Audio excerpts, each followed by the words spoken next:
You're listening to the Valley Labor Report with David Story and Jacob Morrison. So go ahead and you had a question about I if I understood correctly, you're a union member. Believe it's good, folks, to have unions, but you've had concerns about people quote abusing the union privilege. Is that my understanding? Yes, that is. I'm just about my way out the door anyway. As far as employment, I got plenty of years, and I just had surgery, so I'm pretty well going to be leaving everything, so I won't have to deal with it anymore. But I just, it's in my inside my heart and my conscience, I wanted to express, the disappointment. And sometimes you have union members that take advantage of the privilege that we're very lucky to have. And it's great that we do have unions. You're right, it does represent the workers. But, it's a shame that you get people that just don't care. It's all about themselves. And, and I'm sure you guys come across people, union members like that, and that's a shame that we have to deal with people like that. Yeah, I think we talked last week for a little bit, Dan. Thanks for calling back. I sincerely appreciate that because we didn't have a whole lot of time to spend with you last week. Or I think you may have been going out the door at the time and had some previous commitments. But that's something we constantly talk about in our leadership classes as far as our union, local union here goes is, it's incumbent because you're right. We do provide a lot of benefits that most workers out there do not have. And some people come in and it's union or non-union. It's going to be the same way. Everybody knows the worker, whether they're even the ones that's in a non-union facility that skates by on the skin of their teeth constantly. But I think it's incumbent upon the union leadership and the stewards on the floor when we see something like that happen to address it and address it before it becomes a problem. And one good example is we've had, like you said, we've had people take advantage of Family Medical Leave Act, and when we hear that from our membership, we generally go address that with the members and say, look, we can't talk. You've got HIPAA laws in place. We can't talk about your medical conditions, but we want you to know that some of your fellow brothers and sisters think that you may be abusing this leave, and we want to address it because we don't want to see people get in trouble. Mm-hmm. That's the biggest thing is we don't want to. I mean, it sounds hypocritical, but I don't want to have to go in there and represent somebody that we know has done wrong. We want to represent people that have been exploited or been oppressed, not the other way around.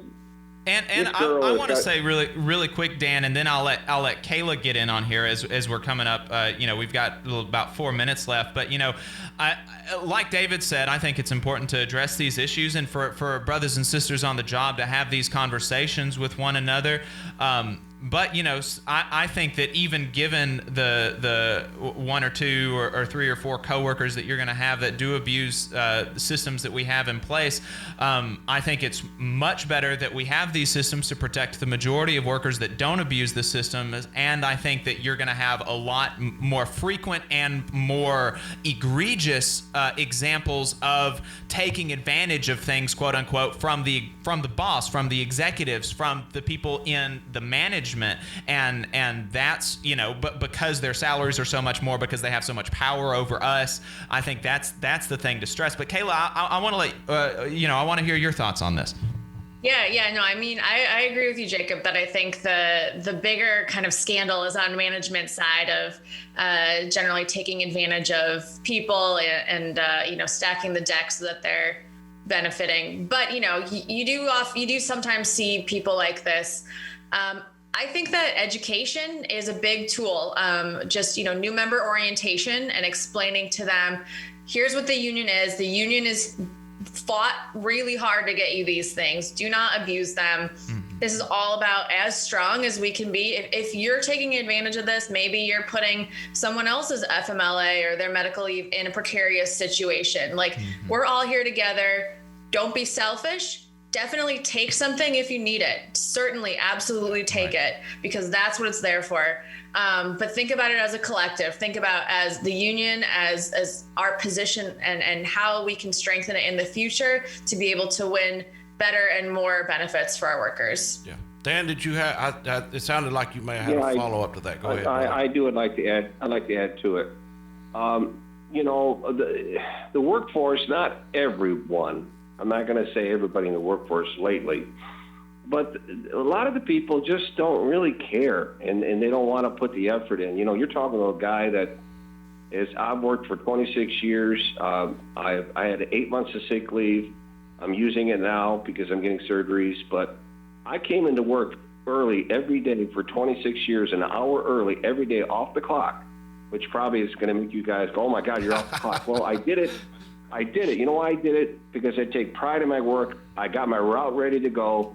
Everything was done exactly the way I needed it, and actually helped the office because my station where I'm at is the main thoroughfare for people to go back and forth.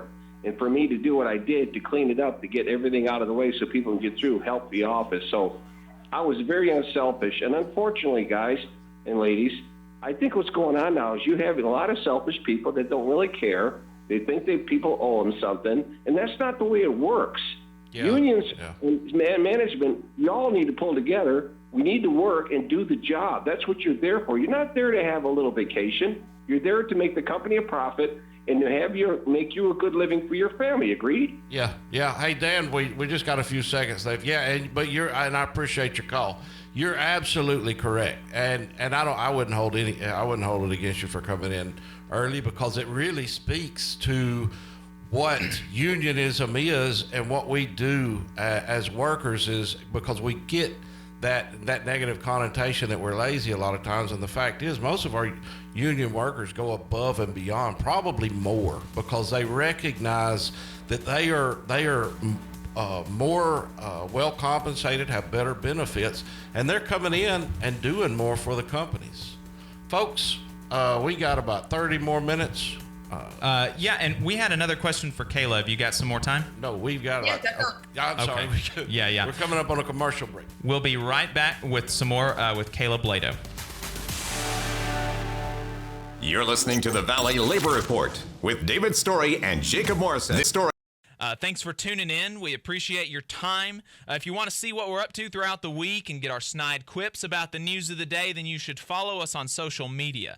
We're on Facebook at facebook.com/Valley Labor Report. We're on Twitter at Labor Reporters. I'm on Twitter at JacobM_AL. David is on Twitter at Radical Unionist. That's spelled RADICL Unionist. If you missed part of the show and want to go back and watch it later, search YouTube for The Valley Labor Report and subscribe to our channel. You can go back and watch the full show there, and we also clip segments throughout the week. And we also upload the program on more than 11 different podcasting apps. So you can see if we're on your listening platform of choice. You can go to thevalleylaborreport.transistor.fm/subscribe. And if you appreciate our work and want to help us stay on the air, then consider throwing us a couple dollars a month on patreon.com/The Valley Labor Report.